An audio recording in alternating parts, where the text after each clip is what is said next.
Hello everyone, my name is Emmy and welcome to the JerrysArtarama studios. Now today I wanted to walk you through the process on how I work through oil paintings, mostly focusing on the brushes I use and why. I personally like to start with a lean underpainting. This helps me establish values and composition without having to worry too much about colors. Now for this step, I like to use hog bristle brushes, especially these extra short flat and short filbert brushes from New York Central.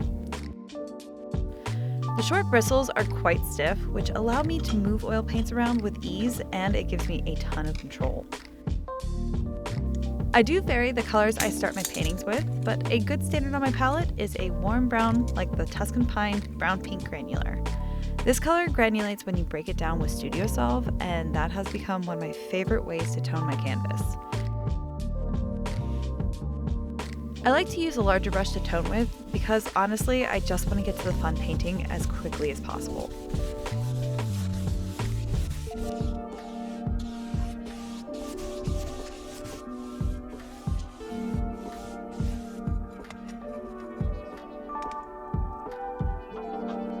Now once a middle tone is down, I use a smaller brush and the same color to draw my composition onto the canvas.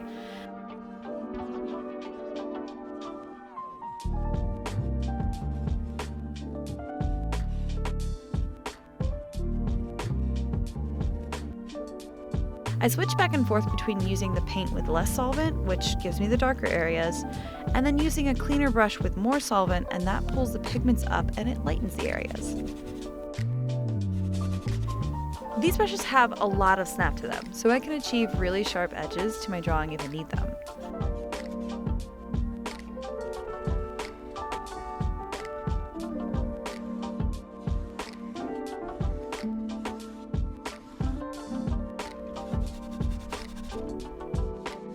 Now I also use a cotton rag for larger areas that I need to lighten as well, and then I jump back to my brushes to draw more details back in.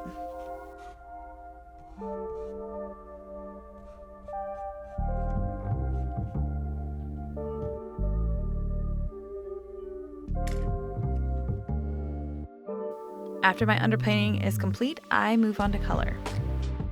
For this layer, I typically want a brush that's softer than a bristle, but still has structure and snap to it. Now that is why I'm going to grab the New York Central SP Mix brushes.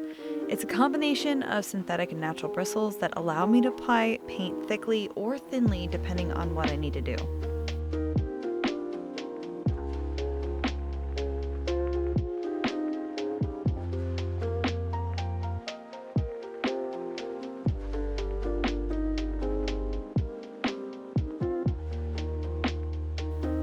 So with landscapes, I typically work from the background to the foreground, and you're going to see me here painting over the edges of some of the mountains and the little house, since I know that I can apply a thicker layer of paint on top and cover up those mistakes.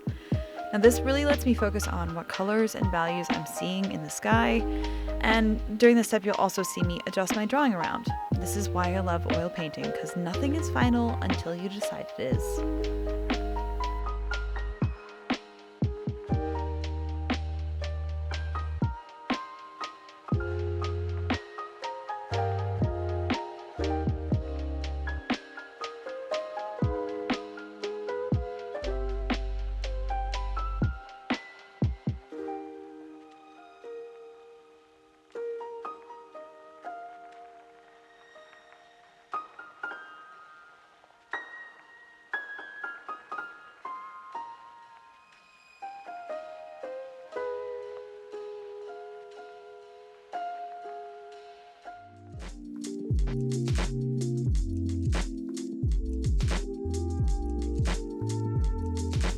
During this step, you'll also see me adjusting my drawing around. Now, this is why I love oil painting. Nothing is final until you decide it is.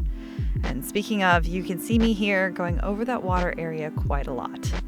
I ended up painting in some ripples that I was really just not loving.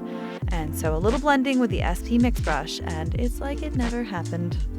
Now, when this happens in my painting practice, and yes, it happens to me all of the time, I will then jump into a different area that I've been neglecting, like the grassy and rocky area, and that gives myself a little bit of break from the frustration while also still being productive.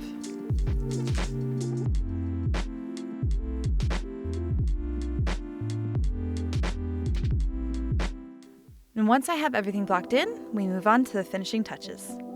For this step, I like to switch over to a very soft brush, like the New York Central Kolinsky Sables.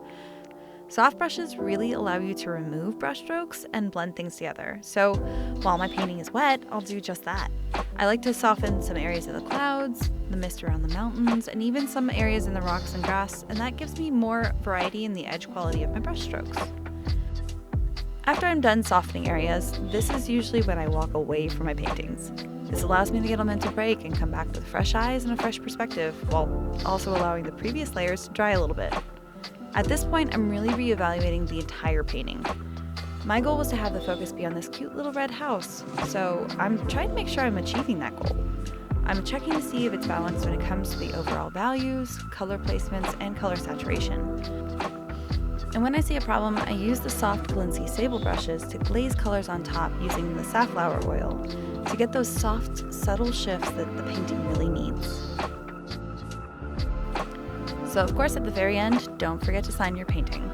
Now for this I like to use a really small Kolinsky Sable brush because it gives me a lot of control and really thin lines.